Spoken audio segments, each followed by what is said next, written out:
So, you open up Robinhood this morning, and there it is, Nvidia, ripping. Again, your finger is just hovering over that buy button, and you're stuck in that loop. If I buy now, it tanks. If I wait, it moons without me.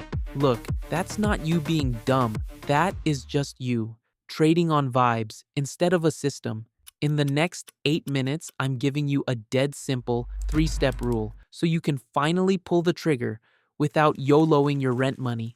Okay, let's do a 5-second test. If I handed you $1,000 right now and said, you have to invest this by 4 p.m. sharp, what would you buy? And more importantly, why? Now, if your brain just went blank, look, that's not a market problem. That is a system problem. And the good news is, it's fixable. In fact, today, we're fixing it. Here's what's actually happening. You're not waiting for a better price. You're waiting to feel safe. And the market? The market doesn't sell safe. So, we're using a simple system that works, even when you're nervous. 3 steps. What? How much? And when. First, let's kill a sacred cow real quick. Look, diversification isn't bad, but blind diversification, that can quietly kill your returns and your conviction. Most people own 25 random tickers, and they call it a strategy. That isn't risk management. That is just confusion with extra steps. So, here's the upgrade. 2. Buckets.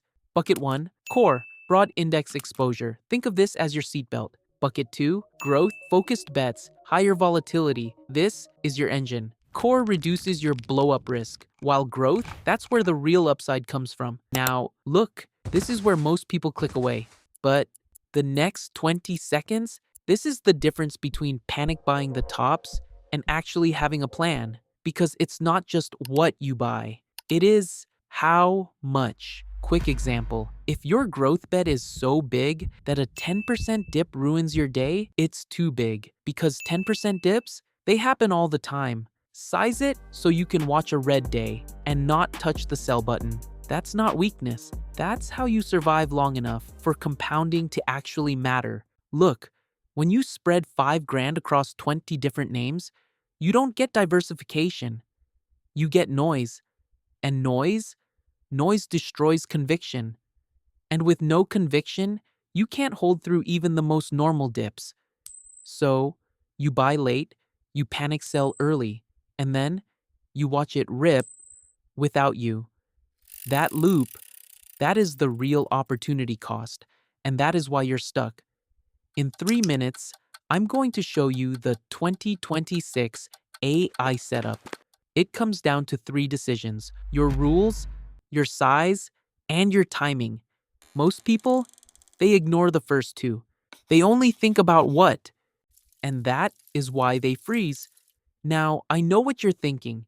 This sounds like 1999, Pets.com 2.0 all over again. Fair. But I'm not saying AI stocks only go up. I'm saying the game is shifting from hype to deployment.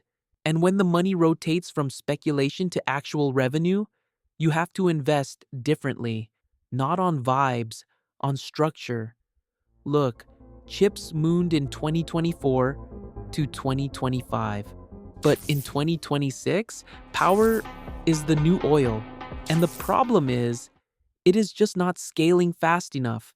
Here's the thesis. 2024 to 2025, that was the picks and shovels phase. Chips, servers, data centers. But by 2026, that trade is getting crowded. And when everyone is already in, money rotates. Not out of AI, but into the stuff most people aren't focused on. Bottlenecks and toll roads. Bottlenecks equal constraints. The stuff AI simply struggles to scale without. Toll roads equal platforms. They tend to get paid across many outcomes, regardless of which specific companies dominate. So, the question isn't, what's the coolest AI demo? The question is, where does money keep flowing, even when the hype dies? Alright, let's get practical. I'm giving you 3 lanes, not stock picks, lanes. So you can stop doom scrolling FinTwit and start actually filtering. These are categories, examples, not recommendations. Lane 1, power and grid. AI data centers, they're electricity vampires. The quiet constraint people underestimate is delivery infrastructure, transformers, switchgear, grid upgrades. In a lot of cases, lead times are measured in years. That's why you're seeing nuclear deals pop off. Big tech is scrambling to lock in baseload power.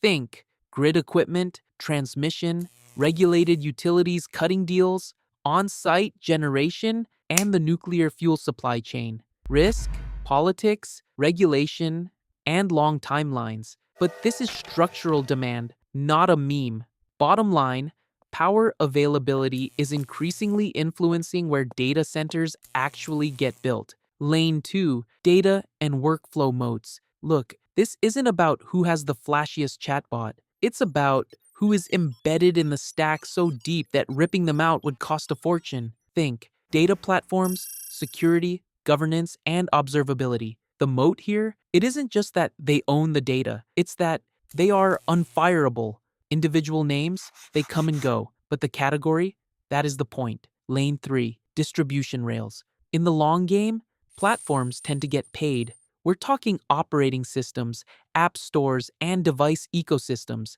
the actual rails where AI lives at scale. Take Apple, for example, not because it's exciting, but because it is a toll booth. If AI becomes a daily habit on billions of devices, the rails, they tend to get paid over time. Now, this is where most people blow it. They get the thesis, they understand the logic, and then they size their positions with pure emotion. In the next 60 seconds, I'm giving you the rule that finally fixes that finger hovering problem. First, sizing. Beginner safe, go with 70 to 90% core and 10 to 30% growth.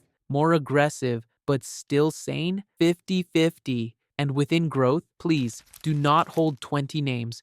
Pick 3 to 5 max across those lanes we discussed. Now, the part that actually fixes paralysis, the 3 tranche entry. It's dead simple. And here's why it works. If it never dips, you're still in. If it dips, you have ammo. And if it proves itself, you add with confidence instead of FOMO. This is how you stop making one emotional, all-in decision and start executing like you actually have a plan. Tranche 1, buy a starter, small enough that you can actually sleep at night.